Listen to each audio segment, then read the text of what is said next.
Here we have 5 kittens and 2 moms. The kittens are, one had 3 and the other had 2, and we're really not sure, except when they're nursing, which ones belong to whom. But these are 2 sisters, and if you look at them, you can... Hi, cutie. These are the most adorable little kittens.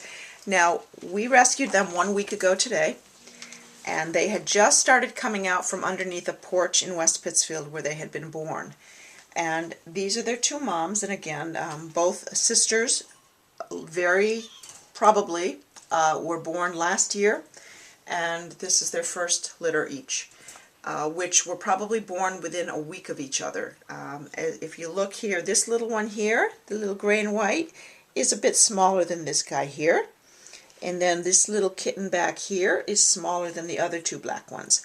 So we're guessing that the 2 smaller ones are probably just about a week younger, maybe a week, 10 days younger than the 1, 2, 3 bigger ones. So again, until they're nursing, we can't tell who's who for babies. But the nice thing is that these sisters have grown up together. They had their kittens together in the same location, which is very unusual out in the wild, because generally a mom will look for a place away from other cats to have her babies and have a safe nest for them to grow up in. As you can see, they're little mess pots here. They're very, very curious now. And this is, again, just 1 week after we rescued them. What we did was we were able to grab the kittens just using gloves. They had just started to come out from under the porch, and they were playing in the garden of the person's home.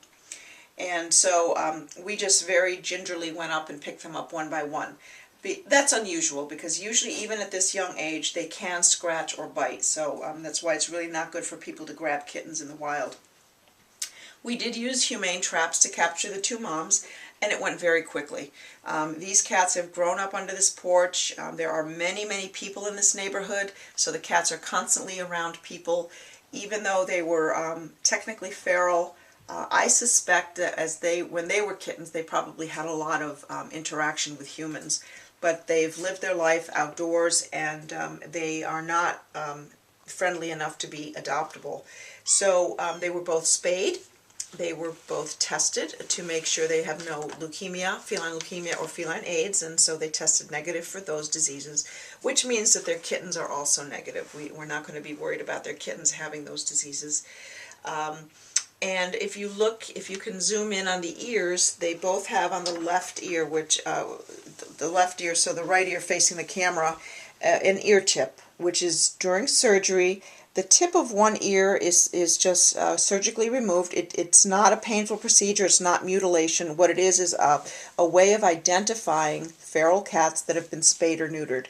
And this is a really important thing to do, because in this group, actually, there were a total of 4 black cats, all around the same age.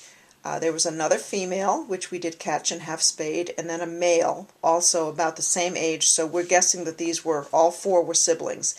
When you have a group like this with so many black cats, it's really nice to be able to see who's got the ear tip and who doesn't, because that will tell us which cats we still need to trap and which ones have already been done. And that's the universal symbol of a feral cat that has been spayed or neutered. So I'm going to just take a couple of the kittens out, and then comes the cleanup in the mealtime. But and I feel comfortable reaching in now. I've been dealing with these cats for a week now. I'm not worried about the moms going after me, and I just want to show you. I'll take these. Hey, little one. Hey, little one. Come here, you. All right, I'm just going to take these 2 out because they're easier to see. They're not black. So here we have, this is, oopsie, oh, long toenails already. We're going to start trimming their toenails. When we start at this young age, then they'll never give us a hard time about having their nails trimmed. And that's really nice, because it's good when kitties don't have the long toenails to claw everything. And we totally don't believe in declawing, because we don't want to see them have their little fingers cut off. So we get their nails trimmed. But this little guy is, I believe this is a boy. Yes, so this is a little male cat here. And isn't he adorable? Oh my God. Isn't he cute? Oh my God. Yeah. He was hissing at me a few days ago, but look at him now. Now I can cuddle him, so he's been socialized. And really all it takes is just having them in your home, speaking to them, handling them, getting them sometimes to eat off your hand, out of your hand with food, just so they learn that human interaction can be a positive thing. And this is my favorite. She's clearly the little runt. She's probably the cousin to this bigger one here. And she has a little bit of a weepy eye. We're going to have that looked at when she goes in on Friday for her first distemper shot. And she is a little girl back here. It can be hard to tell when they're this young. And this is our little girl, a little tuxedo, little gray tuxedo kitty with a nice blaze down her nose. Hi, sweetie. Okay. They still nurse a little bit at night. They don't need to. They really are weaned at this point.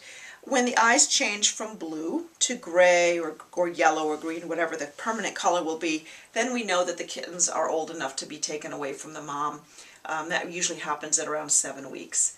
So their eyes, if they'd hold still and you could get a good zoom in with the camera, we could see that the eyes are, actually on this little boy, the eyes are just about changed from the blue to looks like he's going to have yellow eyes. And then this little one, her eyes are also just about changed. So they're eating solid food. We give them a mixture of canned food mixed with water to make kind of a soupy gruel for them. And then we also start them on the little tiny kibble, the kitten food kibble.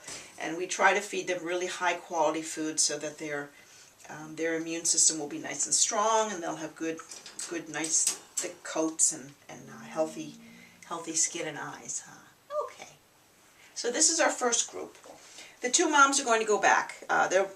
We've had some rainy days, so we're going to let them recover for another day or two, and then on the weekend when it's going to be beautiful all weekend long, we'll take them back to their original place where they came from, their home territory.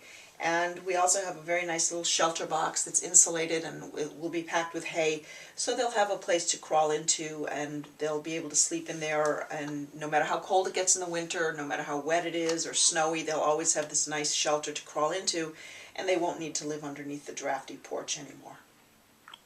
Okay, good. Okay, so let me just give them some. Here's some supper. Here's some supper. It's okay, Mama. It's okay, Mommy. It's pretty messy having kittens, so I changed this bedding and the litter box twice already today. And it's just the nature of the work that when you are dealing with kittens, it's a messy job. A lot of laundry, a lot of cat litter, and a lot of cleanup. And here's a little spring toy for them to play with. There we go.